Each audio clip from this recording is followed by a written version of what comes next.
അസാമിൽ മുസ്ലിം ഭൂരിപക്ഷം 40% കടന്നതായി മുഖ്യമന്ത്രി ഹിമന്ത ബിശ്വ ശർമ്മ. ബംഗ്ലാദേശിൽ നിന്നും കുടിയേറ്റമാണ് മുസ്ലിം ജനസംഖ്യ വർദ്ധിക്കാൻ കാരണമെന്നും ഹിമന്ത ബിശ്വ ശർമ്മ പറഞ്ഞു. 1951 മുസ്ലിം ജനസംഖ്യ കേവലം 12%ആയിരുന്നുവെന്നും അസം മുഖ്യമന്ത്രി പറഞ്ഞു. ബംഗ്ലാദേശിൽ നിന്നുള്ള അനധികൃത കുടിയേറ്റം അസാമിലെ സാമൂഹിക സാഹചര്യം അപകടത്തിലാക്കുന്നുവെന്ന് മുഖ്യമന്ത്രി ഹിമന്ത ബിശ്വ ശർമ്മ.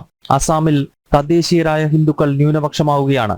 മുസ്ലിം ഭൂരിപക്ഷം 40%ആയതായും മുഖ്യമന്ത്രി ഓർമ്മപ്പെടുത്തി. 952 മുസ്ലിം ഭൂരിപക്ഷം കേവലം 12%ആയിരുന്നു.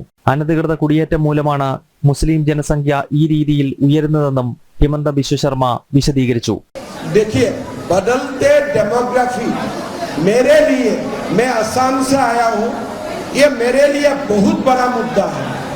इसलिए मैं असम में बंगाल में हर दिन मेरा असम में मुस्लिम पॉपुलेशन 40% हो चुका है. 1951 में 12%. आज असम में मुस्लिम पॉपुलेशन 40%. हम जिला की जिला खो चुका है. तो मेरे लिए ये मुद्दा पॉलिटिकल नहीं है, मेरे लिए ये जीना और मरने का मुद्दा है. इसलिए मैंने उसका साथ ही हर दिन संघर्ष करता हूँ. ജനസംഖ്യാഘടനയിൽ വരുന്ന മാറ്റം വലിയ സാമൂഹിക പ്രശ്നങ്ങൾക്ക് വഴിവെക്കും. അസാമിൽ നടക്കുന്ന കുറ്റകൃത്യങ്ങൾക്ക് പിന്നിൽ ബംഗ്ലാദേശികളാണ്. ഇത്തരക്കാർ എല്ലാ തെരഞ്ഞെടുപ്പിലും കോൺഗ്രസിനെയാണ് പിന്തുണയ്ക്കുന്നതെന്നും അസാം മുഖ്യമന്ത്രി റാഞ്ചിയിൽ വാർത്താ സമ്മേളനത്തിൽ വ്യക്തമാക്കി. ജനം, ഡൽഹി.